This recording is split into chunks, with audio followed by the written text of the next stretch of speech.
Muito bom dia a todos, que Deus vos abençoe, que nos dê agora um momento de reflexão, que nos ajude a estar atentos e estamos no nosso estudo número 14, que tem por título, mais uma vez, Santuário, termina a corrida. Vamos fazer uma breve oração. Querido Deus e eterno Pai que está nos céus, louvado, santificado seja o seu nome. Porque o Senhor nos deu uma noite de paz, porque o Senhor nos despertou, porque o Senhor nos permitiu estar aqui para podermos ouvir a sua voz, atender muito bem àquilo que o Senhor tem para nos dizer. Pedimos que o Senhor afaste de nós tudo aquilo que possa vir a perturbar, seja o sono, seja alguma outra coisa. Que o Senhor nos ajude a estar muito atentos, para que, ao recebermos a sua palavra, ela possa cair num solo fértil e produzir fruto para a vida eterna. É o que pedimos humildemente em nome de Jesus. Amém. Muito bem. Então, hoje peço mesmo que todos estejam atentos, porque vamos fazer aqui algumas conexões, algumas ligações e precisamos mesmo de estar muito atentos para perceber isso. Nós já não somos bebés na fé, já temos algum conhecimento, fizemos algum percurso, mas agora chegou o momento de terminar a corrida. E, portanto, sabem que a última parte da corrida, isto é uma estafeta, não é? A última parte da corrida não é que seja a mais importante, porque já recebemos como é que se diz, aquele... Agora falta muito. Como? O testemunho, muito obrigada. Já recebemos o testemunho de outros que já correram a sua parte e nós agora estamos percorrendo a última. Mas então, irmãos, não vale a pena abrir a Bíblia, mas nós conhecemos o que é que diz em Êxodo 25:8, que diz: e me farão um santuário e habitarei no meio deles. No Evangelho de João, capítulo 1, versículo 1 e 14, diz, e o verbo, portanto, no princípio era o verbo, e o verbo se fez carne e habitou entre nós. E vimos a sua glória. Portanto, reparem a expressão. Farão um santuário e habitarei no meio deles. Depois, João 1,14, diz que o verbo habitou entre nós. Em João 14, versículo 6, Jesus disse: eu sou o caminho. E no Salmo 77:13 diz que o teu caminho, ó Deus, está no santuário. Ou seja, Deus queria habitar com o pecador, foi o que ele disse em Êxodo 25:8. E quem veio habitar conosco foi o Verbo, ou seja, Jesus. Jesus diz que ele é a verdade, mas depois no Salmo diz que a verdade, Jesus diz que ele é o caminho. E no Salmo 77 diz que o caminho está no santuário. Percebem o círculo? Estão-me a ouvir bem? Sim? Ok. Então, já temos aqui alguma coisa. É que Jesus é a verdade e ele querendo habitar conosco, onde é que ele habita? Nosso coração. No santuário. No santuário. Mas em Isaías, capítulo 8, versículo 13 e 14, diz que ele, Jesus, vos será por santuário. E em Tito, capítulo 2, versículo 11, vamos abrir. Tito, capítulo 2, versículo 11.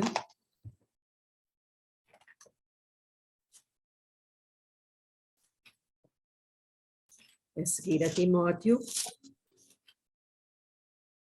diz, porque a graça de Deus se manifestou trazendo salvação a todos os homens. Então, o que é a graça de Deus que se manifestou e que trouxe salvação? Jesus. Isto quer dizer que Deus queria habitar em nós, entre nós povo. Jesus veio habitar aonde? Através do santuário. E no santuário está o quê? O plano da salvação. É o que diz aqui. A graça de Deus se manifestou, ou seja, Jesus se manifestou, trazendo salvação. Estamos a perceber a sequência? A salvação, o plano da salvação, está descrito precisamente no santuário onde Deus, Jesus, quer habitar.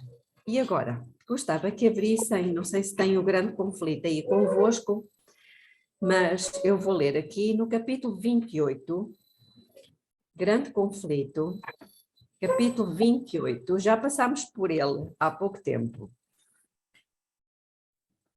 Vamos ler a página 488.2.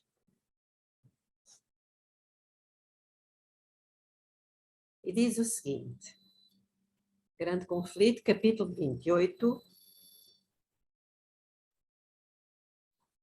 488.2, diz-nos assim: o assunto do santuário e do juízo de investigação deve ser claramente compreendido pelo povo de Deus.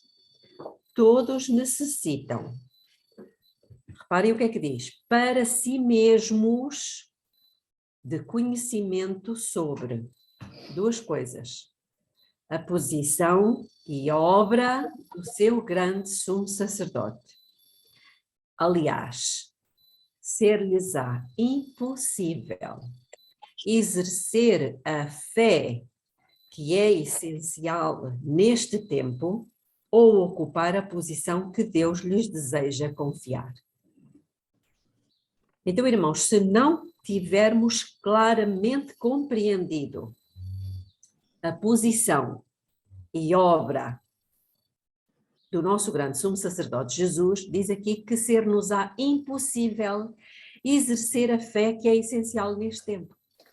Ora, se nós sabemos que Satanás, ele vai procurar destruir a nossa fé, se é isso que ele vai tentar destruir, nós nunca poderemos permanecer firmes na fé se não entendermos e não tivermos aqui claramente compreendido o quê?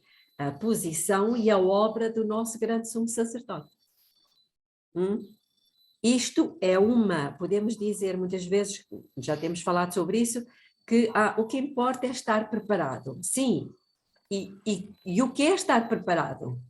É permanecer na fé, apesar de todos os ataques que vamos sofrer. Então, para permanecer na fé, precisamos mergulhar profundamente no assunto do santuário, na posição e obra de Jesus.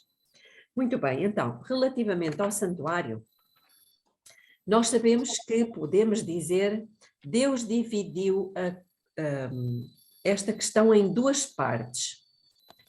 Podemos dizer que é o antes, ou melhor, em três partes.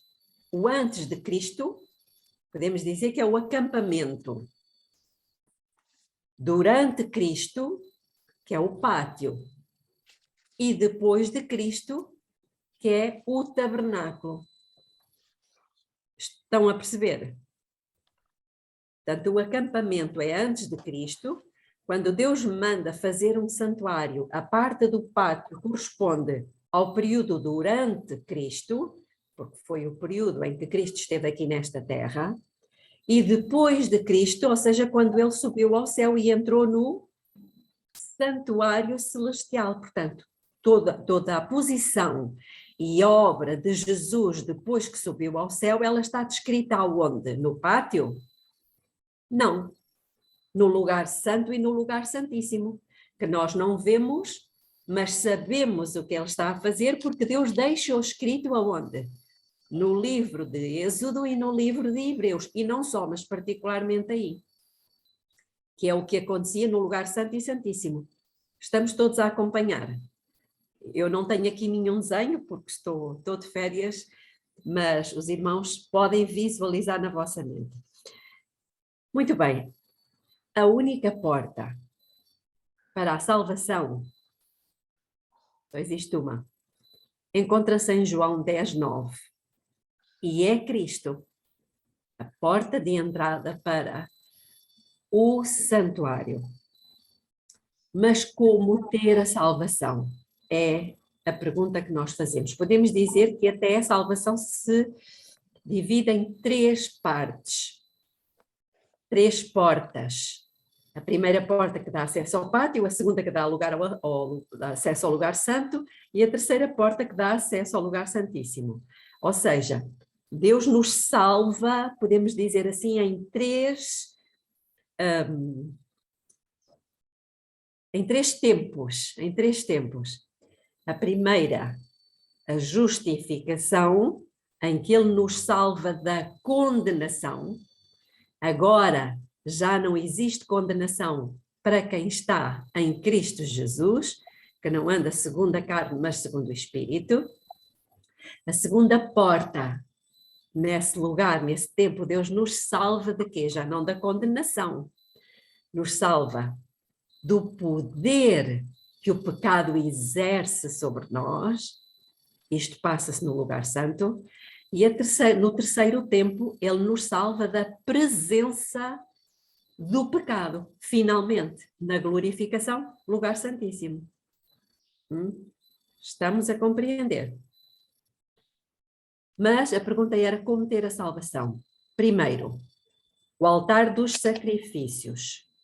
O que é que isso nos ensina? Já vimos sobre isto muitas vezes, mas nos ensina a aceitar e crer na morte do Cordeiro de Deus que tira o pecado do mundo. Segundo, um pacto com Cristo, que no início foi a circuncisão, mas que agora é através do batismo. Portanto, isto passa-se no pátio. A salvação inicia-se no pátio. Depois de Cristo, ou seja, na tenda, no tabernáculo, o que é que iria acontecer depois da divindade ter vindo à Terra na forma humana? Temos, propriamente dito, a tenda onde Jesus entrou, ou seja, o tabernáculo, que também, por sua vez, está dividida em 2 partes. Eu sei que talvez possa ser difícil nós não termos aqui nada para visualizar, mas os irmãos estão a compreender. É que se não compreenderam, como isto é um grupo que dá para participar, os irmãos, por favor, podem interromper. Se puserem a mãozinha no ar, podem interromper se não estiverem a perceber o que eu digo. Sabem que Deus trabalha por ciclos. E como é que Deus faz? Como é que Deus faz? Ao longo da história, Deus sempre trabalhou desta forma. Deus levanta um profeta, e esse profeta, Deus dá-lhe uma mensagem de tempo e uma mensagem de juízo, mas que não é verdade presente para o tempo desse profeta. E quando esse tempo que o profeta falou, quando esse tempo está para se cumprir, Deus levanta outro profeta, que vai pregar exatamente a mensagem do profeta anterior, que é uma mensagem de tempo e uma mensagem de juízo, mas essa mensagem vai se cumprir no tempo desse profeta. Eu sei que parece confuso, mas eu vou dar exemplos. Deus sempre funcionou assim. Então agora prestem atenção. Primeiro profeta, Enoque. Lembram-se? Deus levantou Enoque e Deus deu-lhe uma mensagem de tempo e uma mensagem de juízo. Onde é que está isso? Vamos rapidamente ao livro de Judas. Pode parecer estranho como é que Enoque lá em Gênesis está descrito no livro de Judas. Vamos lá, livro de Judas, o versículo 14 e 15.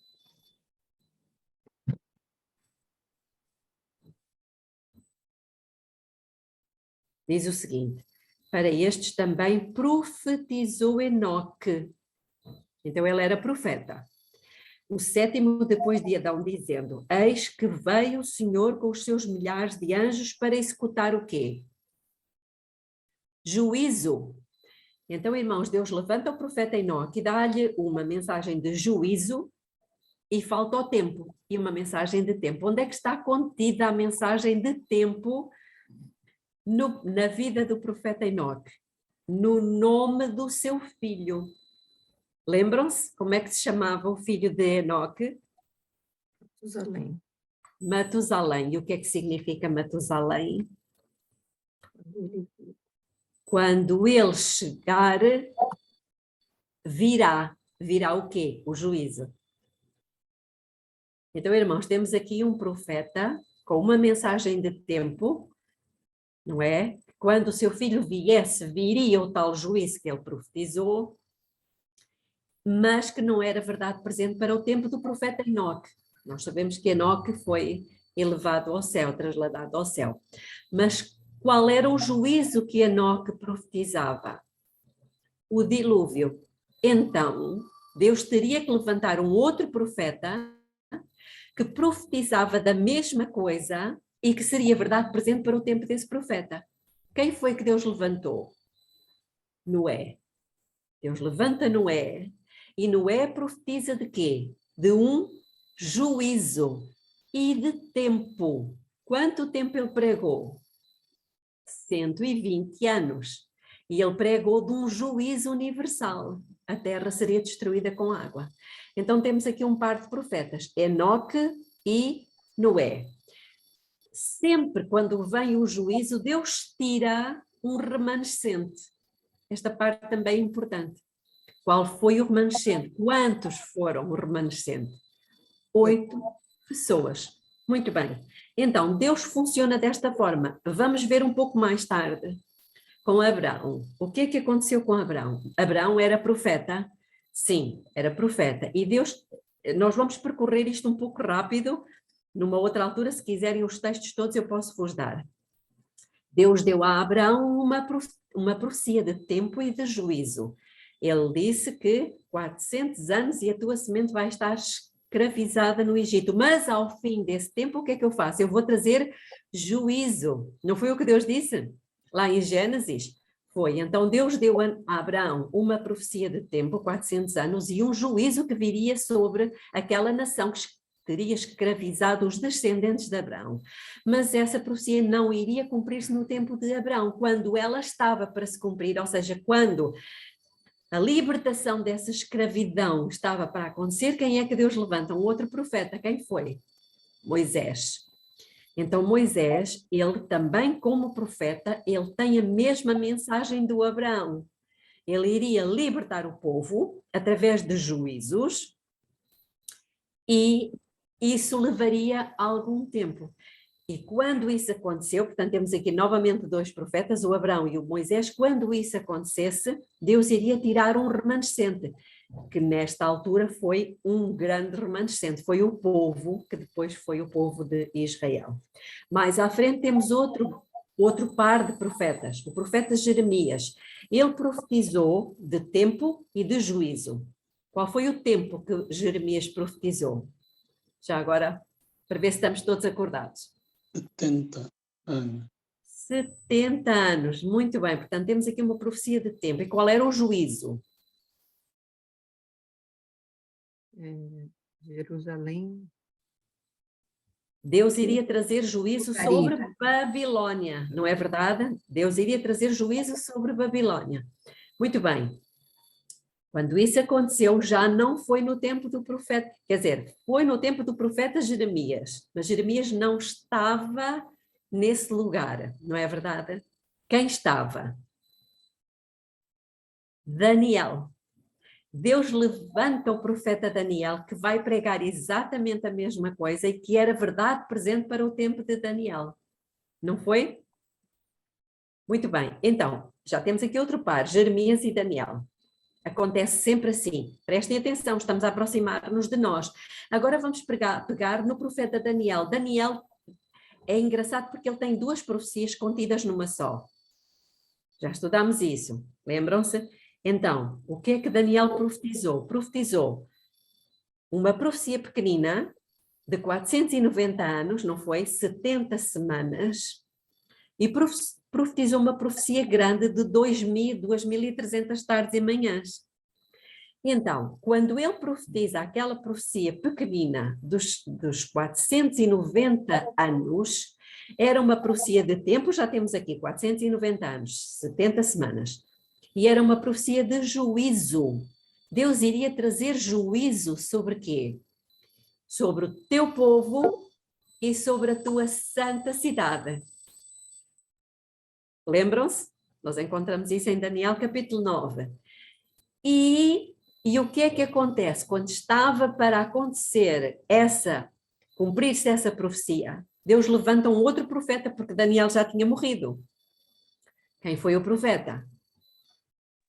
João Batista.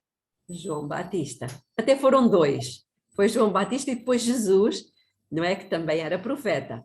Muito bem, então o João Batista, ele prega aquilo que o Daniel já tinha profetizado, mas foi verdade presente para o tempo de João Batista. E Deus tira daí um remanescente. Qual foi o remanescente? A igreja cristã. A igreja cristã foi o remanescente.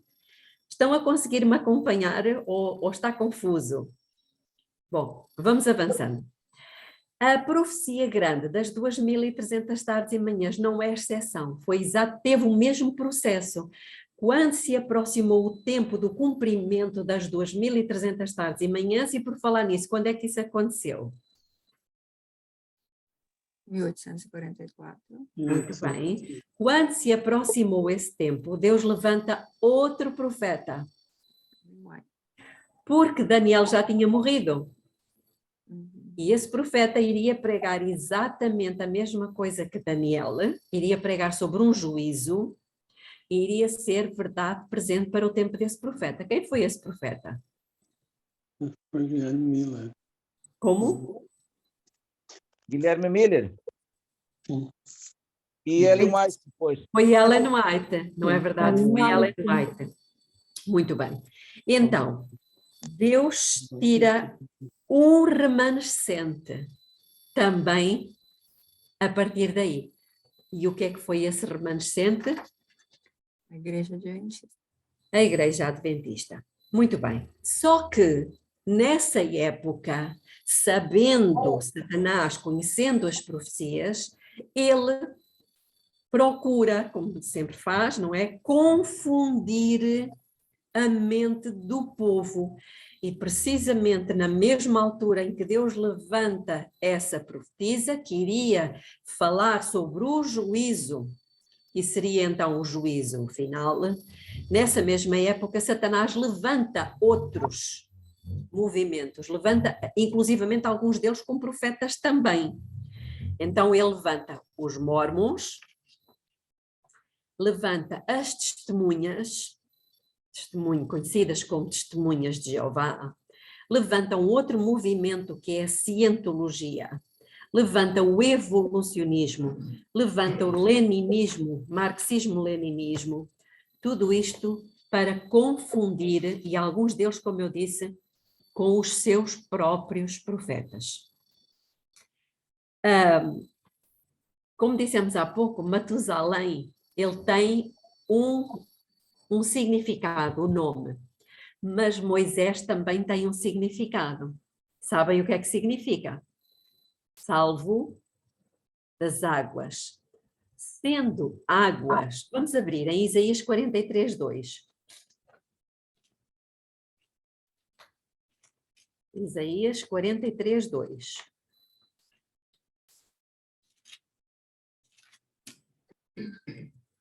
Quando passares pelas águas, eu serei contigo. Quando pelos rios, eles não te submergirão. Quando passares pelo fogo, não te queimarás, nem a chama arderá em ti. Então, o que é que Deus está aqui a dizer? O que é que são as águas? O que é o fogo? São as aflições. Então, podemos dizer que Moisés foi salvo de quê? Das aflições, dos tormentos. Então, se Matusalém tem um significado, o nome, Moisés tem um significado, sabem que Ellen Gold White também tem um significado. O que é que significa gold? Ouro. Ouro. O que é que significa white? Branco. E o que é que significa Ellen? Colírio.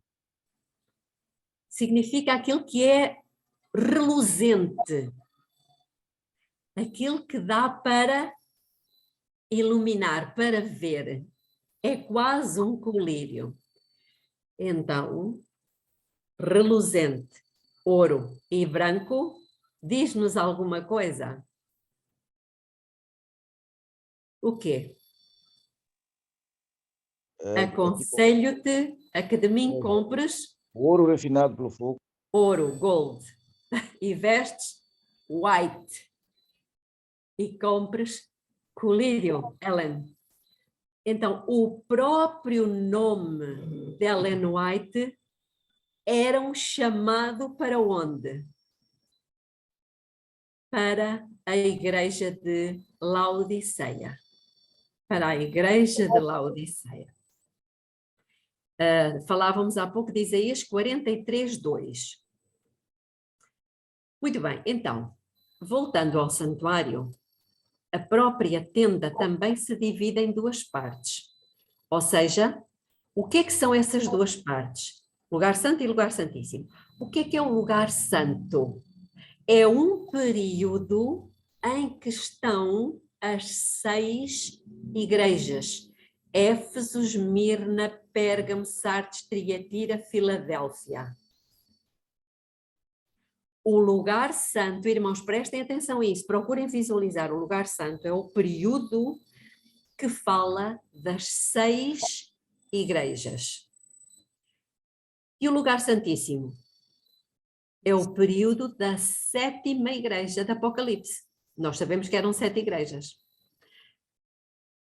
Agora, faço-vos uma pergunta. Deus conseguiu resolver o problema do pecado durante o período das 6 igrejas? Não. Não. Vamos abrir no livro de Jó, capítulo 5, versículo 19.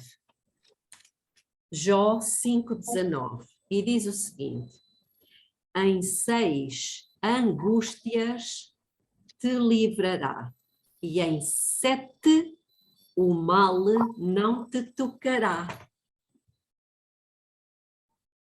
Interessante. Ou seja, Deus, apesar das dificuldades, apesar das aflições e dos tormentos, Deus foi livrando o seu povo ao longo do período das 6 igrejas. Mas na 7ª igreja, o que é que Deus diz?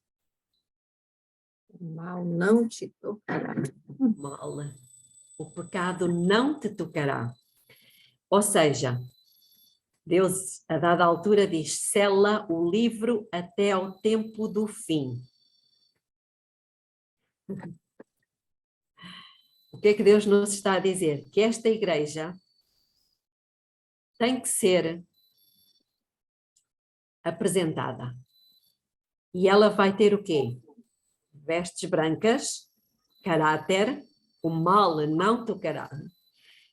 Vai ser purificada como ouro no fogo e vai ter uma visão, colírio, uma visão diferente. Ela vai reluzir, ela vai iluminar a terra com a glória de Deus.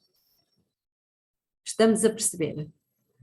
Precisamente Deus vai resolver o problema do pecado, o plano da salvação, ele vai se cumprir aonde? No período da 7ª igreja, que está representada aonde? Em tudo o que acontece no lugar santíssimo. Então, irmãos, estamos a ver que o santuário, ele revela-nos muitas coisas. Lembro um outro exemplo. Lembram-se que havia um homem que tinha um problema de lepra. Recordam-se quem foi? Natã. Exatamente. E o que é que o profeta lhe disse? Vai e mergulha nas águas 7 vezes. Ah, interessante. Isso encontra-se em 2 de Reis 5:14. Não vale a pena abrirmos, nós conhecemos a história. Ele mergulhou 1 vez, 2 vezes, 3 vezes, 4 vezes, 5 vezes, 6 vezes. Ele resolveu o problema da lepra quando mergulhou 6 vezes? Jesus comparou a lepra a quê? Ao pecado. Ou seja, o pecado não se resolveu durante a 6ª vez, mas à 7ª. Então é curioso que voltamos à 7ª, período da 7ª igreja. Será que Deus não nos está aqui a ensinar nada com isto? Ou estas histórias são só para nós contarmos às crianças? Foi na 7ª vez, irmãos, que houve purificação. E vai ser na 7ª igreja Laodiceia que Deus vai purificar o seu povo da lepra do pecado.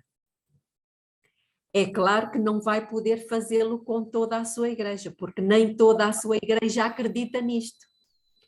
Era preciso acreditar. Naamã também teve que acreditar, não foi? Naamã teve que acreditar. Muito bem. Também houve um outro profeta que orou e desceu fogo do céu. Lembram-se? Elias. Quem foi? Elias. Elias. Elias. Será que a história do Elias tem muita coisa para nos ensinar também? Reparem que nós temos estado a ver alguns exemplos. Já vimos Jó, já vimos aqui o Naamã. Vamos abrir em Tiago. Tiago no capítulo 5.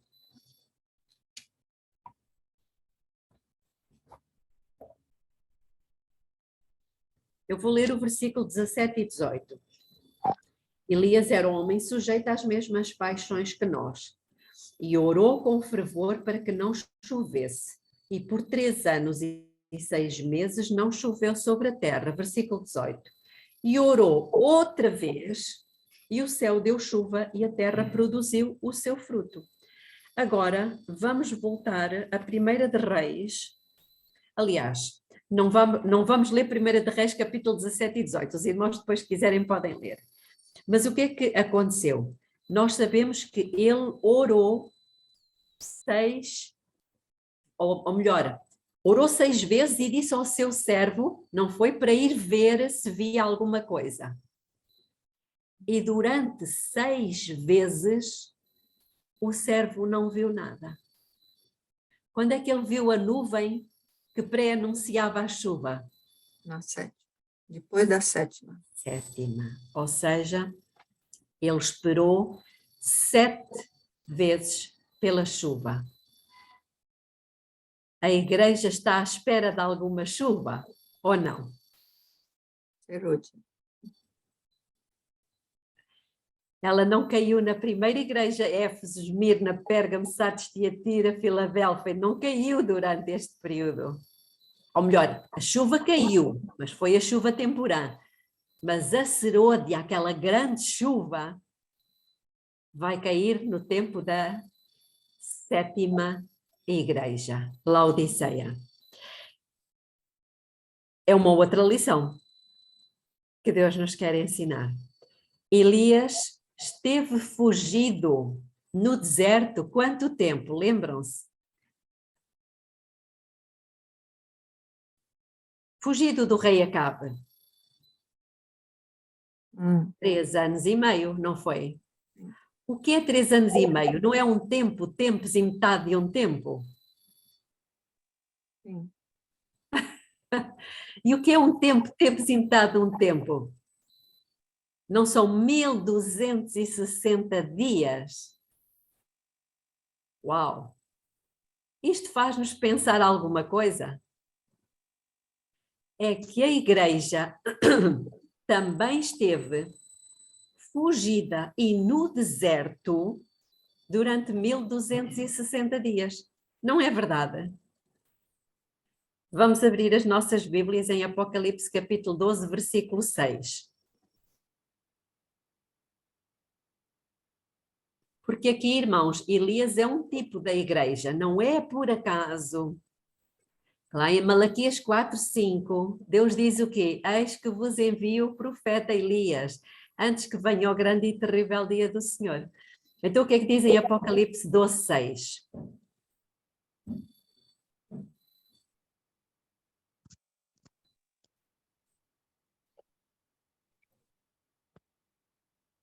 E a mulher fugiu para o deserto, onde já tinha lugar preparado por Deus para que ali fosse alimentado durante 1260 dias. Ou seja, a mulher, povo de Deus, igreja, ela teve que ir para o deserto e lá esteve quanto tempo? 3 anos e meio. Proféticos, não é verdade? Exatamente o mesmo período que Elias, ou seja, a história da igreja já estava explicada através da história do profeta Elias. Mas não acaba aqui. Ao fim de 1260 dias, o que é que Deus disse a Elias para ele fazer? Voltaram. Para voltar, exatamente. Primeiro, ele teve que enfrentar uma mulher. Quem era essa mulher? Era Jezabel. Uma mulher que era profetisa falsa, ornamentada, que o perseguiu. E também teve que enfrentar o rei, Acabe. Então temos aqui um poder político e um poder religioso, que estavam casados. Interessante. E depois dele clamar pela chuva e enfrentar essa mulher, ele acaba por fugir com uma grande angústia antes de ser trasladado. Não é esta a história da igreja? Não é essa a nossa história? Exatamente. Então, irmãos, vejam que vamos clamar pela chuva, vamos ter que ir para os montes com um período de grande angústia antes de sermos trasladados. E iremos nesse período de angústia ter que, a nossa angústia é porque existe um casamento ilícito entre o poder político tipo Acabe e o poder religioso tipo Jezabel. Quem é que mandava em quem? Jezabel mandava. Poder. Vimos no sábado. Quem mandava era a Jezabel, ou seja, o poder religioso que tinha mandado matar os profetas. Irmãos, esta é a história que vai acontecer. E vai acontecer precisamente no período em que nós estamos. Vai acontecer o clamar pela chuva, o enfrentar a Jezabel, poder religioso, o fugir novamente, deixar as cidades, ir para os campos e depois para os montes, passar por um tempo de angústia. E uma outra coisa, o que é que Elias comeu durante o tempo de angústia? Irmãos, até o detalhe da alimentação é importante. Isaías 33:16 diz o quê? O nosso pão e as nossas águas serão certas. Muito bem. Então, já vimos aqui que todas as histórias da Bíblia falam de quê? Do plano da salvação e falam da história do remanescente. Não é interessante? Muito bonito. Sabem que dizem em Mateus 13:52 que o bom chefe de família tira sempre coisas novas e coisas velhas do seu tesouro. E nós temos um tesouro, que é as Escrituras, e estamos sempre a tirar dela coisas novas e coisas velhas. Cristo estava no céu com o seu Pai, no lugar santíssimo. Vamos ver agora o percurso de Jesus ao contrário. Jesus estava no lugar santíssimo, não é? Com o seu Pai, no céu. Ele desce à terra e no santuário o que é que representa? O que é que representa a terra? Pátio. O pátio. E o que é que acontece na terra? Ele foi batizado, portanto vamos ver ao contrário, não é? Ele foi batizado, pia, e depois foi sacrificado no altar dos sacrifícios. E depois ele voltou para mostrar-nos o caminho de volta à presença. Por isso é que ele disse: eu sou o caminho. Ou seja, eu vim fazer um determinado percurso e agora vocês vão fazer o percurso inverso. Quando ele subiu ao céu, ele ministrou no lugar santo até 1844 e sabemos que em 1844 ele entra no lugar santíssimo. Ele mostra-nos exatamente onde nós estamos e como fazer para nós chegarmos lá. Visualizando o santuário, dado que eu não tenho aqui nenhum santuário agora, quem é a porta? Podem abrir os vossos micros. Quem é a porta é Jesus. Jesus. Quem é o Cordeiro de Deus que tira o pecado do mundo? Jesus. Quem é a água da vida? Ele mesmo. A pia. Quem é o pão da vida? Mesa dos pães. Jesus. Quem é a luz do mundo? Candelabro. Jesus. Quem intercede por nós? Altar do incenso. Jesus. Quem é Deus conosco? Arca da aliança. Jesus. Quem é aquele que os anjos adoram e estão curvados assim? É Jesus. Quem é ou o que é o caráter da lei? É o Jesus. Jesus. Então, irmãos, tudo no santuário, tudo nos fala de Jesus. Já reparamos? Isto é importante para depois falarmos a outras pessoas. Então, no pátio nós podemos dizer que temos a dimensão física, que é a justificação. No lugar santo temos a dimensão mental, por isso é que a 33, guerra agora ela se trava muito a nível da nossa mente. Ninguém vê, só nós e Deus. Santificação, porque nós adoramos a Deus com a mente, nós adoramos com a mente e obedecemos com o corpo. Belinha, não tem como você fazer um texto, não. Esse texto é tão importante, não está difícil o que você está explicando, não. Mas eu fico tão absorta que eu não consigo escrever, eu não consigo, estou achando tão bom que eu começo a escrever, paro tudo. Aí, se tivesse jeito de mandar um texto para a gente. Qual texto, irmão? Este que acabámos de falar agora? É sobre essa palestra do santuário. Isto está gravado, irmã. Depois pode ir ouvindo com calma.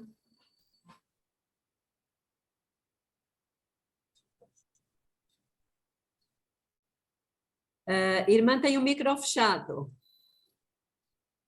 A transcrição, ela apresenta com muito erro. Eu sempre procuro e vou corrigindo, só que demora muito. Mas tudo bem. O meu marido está aqui a dizer-me que ele pode bater isto tudo e digitalizar e enviar. Oh, muito obrigada. Pronto, então, ele já tem TPC. Tá bom. Muito bem, então, pátio, dimensão física, o pátio é dimensão física, o lugar santo, dimensão mental, e o lugar santíssimo, a dimensão espiritual, que é a glorificação. Irmãos, o santuário é o antídoto para o pecado. Tomem nota desta frase. O santuário, o caminho do santuário, é o antídoto para o pecado. Ou seja, é o plano de Deus para detonar Satanás.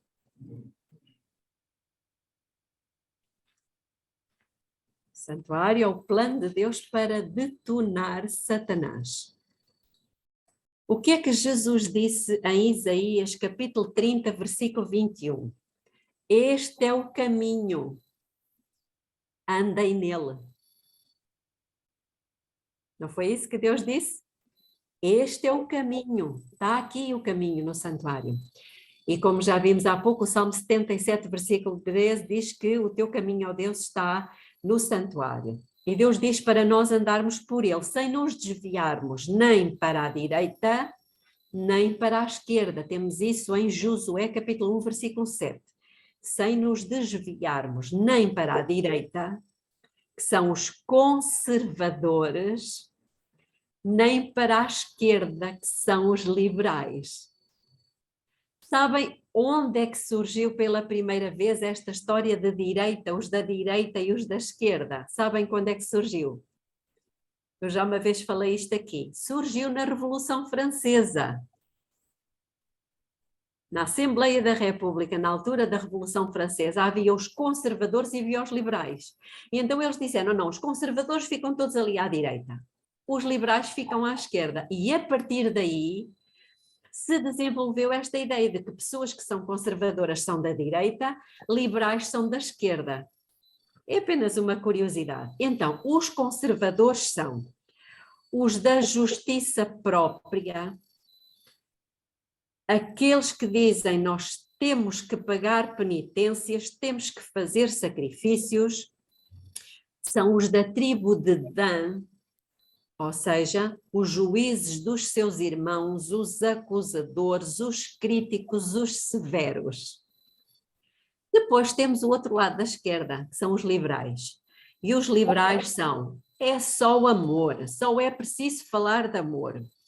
Hoje Deus não se preocupa com isso. São os da tribo de Efraim, ou seja, estão entregues aos ídolos. Dizem Oséias 4:17. Então são dois extremos. Não é verdade? Podemos dizer que são dois extremos.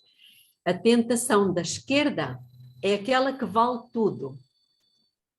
São aqueles inclinados para o apetite, não é? O apetite, o prazer da boca. O que eu gosto, o que me apetece, o que eu quero é aquilo que eu como. Os da direita são os da justiça própria, ou seja, tudo tem que ser muito racional. Então, o diabo trabalhou por toda a Idade Média para destruir o plano de Deus, ou seja, durante todo o período das 6 igrejas. Recapitulando, as 6 igrejas estão contidas aonde?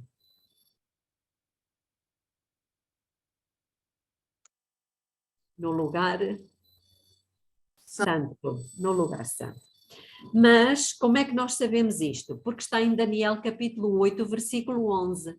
Lembram-se que diz, e o lugar do seu santuário foi deitado abaixo. Não foi isso que ele fez durante todo o período da Idade Média? Então, reparem o que é a ICAR. Sabem o que é a ICAR? É a Igreja Católica Apostólica Romana. É um símbolo que fala-se mais rapidamente. Então a ICAR dizia assim, o sacrifício de Jesus não chega, temos que fazer penitências. Altar dos sacrifícios. Será que ele deitou por terra também a pia? Deitou. Porque ela disse assim, a ICAR diz, o batismo não está bem só com o entendimento. Precisamos batizar crianças para garantir que elas não se vão perder. Esta foi a pia que ele deitou por terra. Terceiro, a mesa dos pães. A ICAR disse que a Bíblia não é para qualquer pessoa. Ela tem que precisar de quem a traduza. No caso seriam os padres. A ICAR também disse, a oração não pode ser diretamente a Deus. Isso é presunção, é orgulho. Tem que haver intercessores, intermediários. Altar do incenso. Quem é que eles colocaram como altar do incenso? A Maria e os santos. Agora, candelabro. O que é que a ICAR disse? A luz do testemunho é matar aqueles que não pensam como nós. Temos o candelabro. E, por fim, a Arca da Aliança. O que é que a ICAR disse? A lei não está bem assim. Vamos tirar o segundo mandamento e vamos alterar o quarto. Então, Satanás quis ou não quis apagar da mente das pessoas o caminho de volta para as pessoas poderem andar perdidas. Quis ou não? Com certeza. Sim. E ao longo de 6 períodos da igreja foi isto que aconteceu. Como diz em Daniel 8:11, o lugar do seu santuário foi deitado por terra. Mas Existe uma última igreja. Existe um último período, o sétimo. Quem é a última igreja? Laodiceia. Em que Deus vai pôr tudo em ordem. Não é que seja esta última igreja que vai repor tudo. Não. Ela simplesmente vai terminar a corrida. Ou seja, ela recebeu o testemunho que já veio das outras. E reparem o que é que diz em Daniel 8,14. O que é que diz Daniel 8,14? Até 2.300 tardes de manhã. Como é que começa o versículo? Até 2.300 tardes. Ah, não é depois de 2.300 tardes e manhãs, é até. Até 1844 e o santuário seria purificado.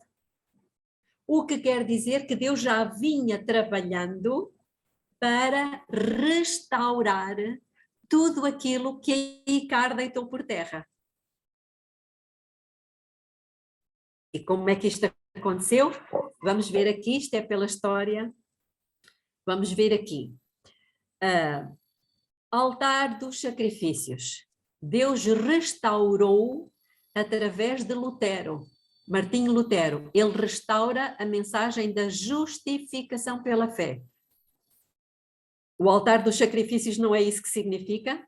Quando a pessoa aceita Cristo, confessa o seu pecado, ela é perdoada e ela é salva e coberta com a justiça de Cristo. Atenção, deixem-me fazer aqui um parênteses. Ela pode perder a justiça de Cristo. Não é uma vez salvo, salvo para sempre. Para conservar essa justiça é necessária a obediência a todos os mandamentos de Deus. Já vimos isto no livro Fé e Obras. Portanto, cuidado. Não vamos nós pensar que batizando, aceitando Cristo, confessando-o como o nosso Salvador, que estamos salvos e podemos continuar a pecar aqui e ali. São pequenas coisinhas. Não. Para conservar essa justiça é necessária a obediência a todos os mandamentos de Deus. Mas pronto, então Deus restaura através de Martinho Lutero o altar dos sacrifícios. A mesa dos pães, Wycliffe restaura a Bíblia em 1382, traduzindo a Bíblia para o inglês. Deus começa a restaurar a Pia em 1650, através dos anabatistas, John Smith, etc. Ou seja, a repor essa verdade. E eles continuam na corrida e ele restaura o altar do incenso através dos anglicanos, praticando a verdadeira oração. Depois, os metodistas, em 1750, pelos irmãos Wesley, Deus restaura o testemunho. O que é que faltava? A última parte. O que está contido no lugar santíssimo. E curiosamente, Ellen White era o quê?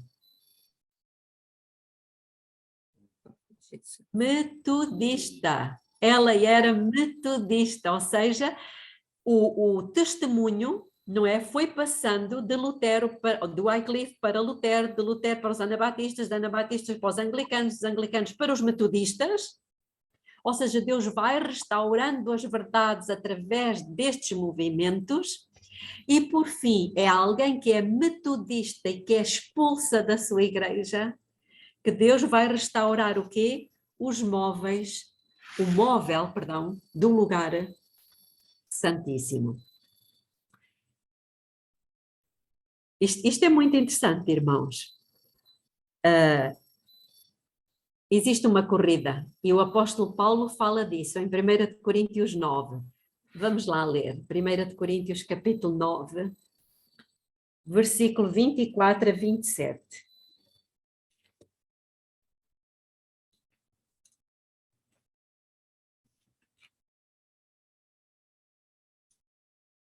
Um de vocês quer ler, por favor?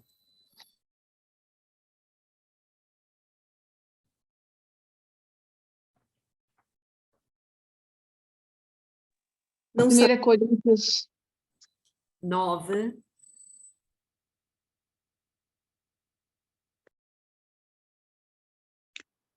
Não sabeis vós que os que correm no estádio, todos, na verdade, correm, mas um só leva o prêmio? Correi de tal maneira que o alcanceis. Todo atleta em tudo se domina. Aqueles para alcançar uma coroa corruptível, nós, porém, a incorruptível. Assim como também eu, não sem meta, assim luto, não como desferindo golpes no ar, mas esmurro meu corpo e reduzo a escravidão, para que, tendo pregado a outros, não venha eu mesmo a ser desqualificado. Irmãos, o apóstolo Paulo fala exatamente nisto, numa corrida, e nós estamos, será que temos consciência disto, que estamos também numa corrida, estamos na última parte da corrida? No livro dos Atos dos Apóstolos, de Ellen White, no capítulo 1, na página 7.2, ela diz o seguinte: em cada era teve o Senhor os seus vigias, que deram fiel testemunho à geração em que viveram. Essas sentinelas apregoaram a mensagem de advertência e, ao serem chamadas para depor a armadura, outros empreenderam a tarefa.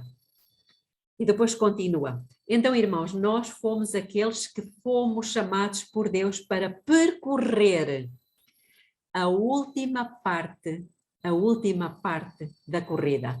Não é que tenhamos mais valor do que os outros, nós simplesmente recebemos o testemunho e Deus confiou-nos esta última parte.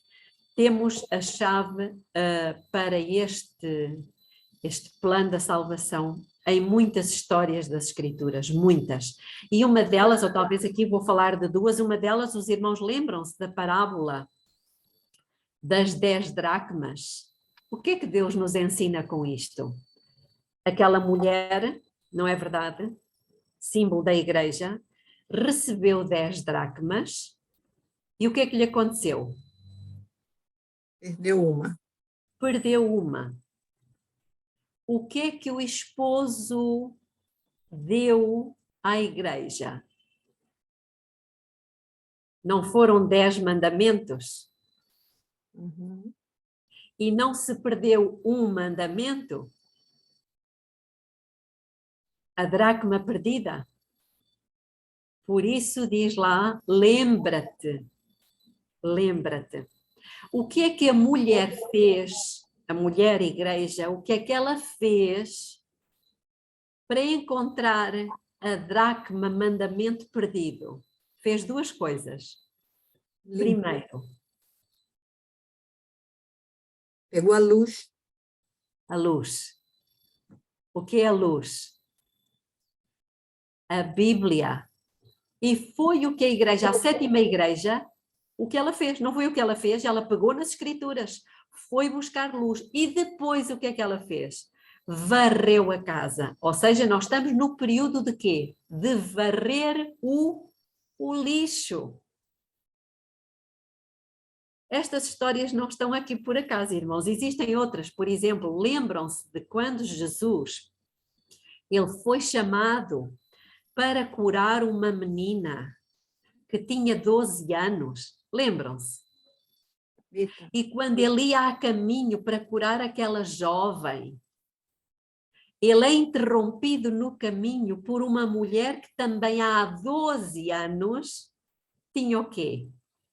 Fluxo de sangue. O que é que Deus nos quer ensinar com isto? O que é que tinha? Era uma mulher também, reparem, que durante aquele tempo tinha um fluxo de sangue, ou seja, o sangue corria. O povo de Israel era essa mulher que durante aquele período todo sacrificou centenas, milhares de animais, derramou o sangue mas estava-se a aproximar um tempo em que o último sacrifício, o último derramamento de sangue iria acontecer e iria começar uma nova igreja, a menina que Jesus ressuscitou. Estão a perceber, irmãos? Jesus estava ali a ensinar que iria terminar aquele período do fluxo de sangue, iria começar um novo período, e assim foi. Bom, irmãos, a nossa missão não é uma missão qualquer. Deus nos deu o lugar santíssimo que representa o último móvel. O corredor que corta a meta não pode ficar orgulhoso, porque outros já correram também com grandes sacrifícios. O sprint final é nosso. Há muitos que vão cair no final da corrida. E se houve perda de tempo, se perdeu tempo por qualquer motivo, nós somos a igreja, somos o período que vai ter que recuperar.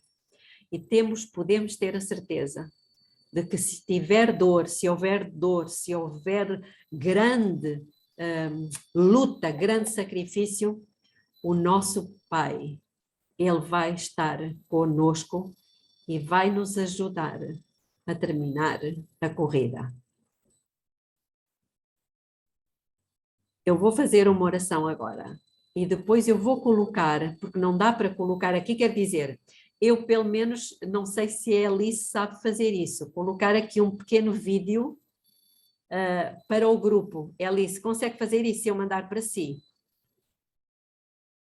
Posso tentar, eu não posso tentar.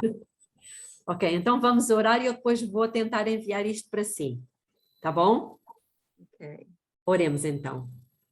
Querido Deus e eterno Pai que está nos céus, precisamos, Senhor, que o Senhor nos dê o colírio para vermos estas magníficas histórias contidas na sua palavra, para darem força à última geração que somos nós. Somos realmente os mais fracos dos fracos, mas temos a certeza que o seu poder vai se manifestar em nós.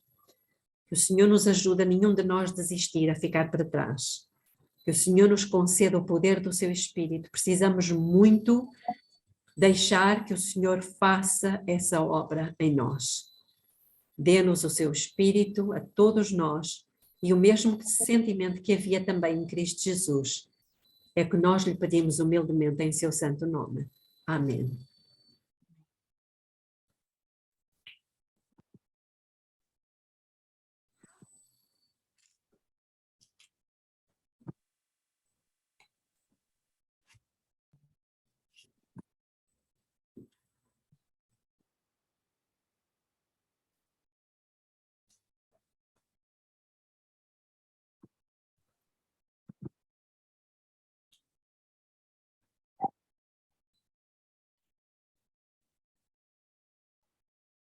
Acho que está sem o áudio. Fazer de novo o compartilhamento, Alice, selecionando aquelas caixinhas embaixo que eu falei, aqueles 2 quadradinhos, para poder compartilhar o som.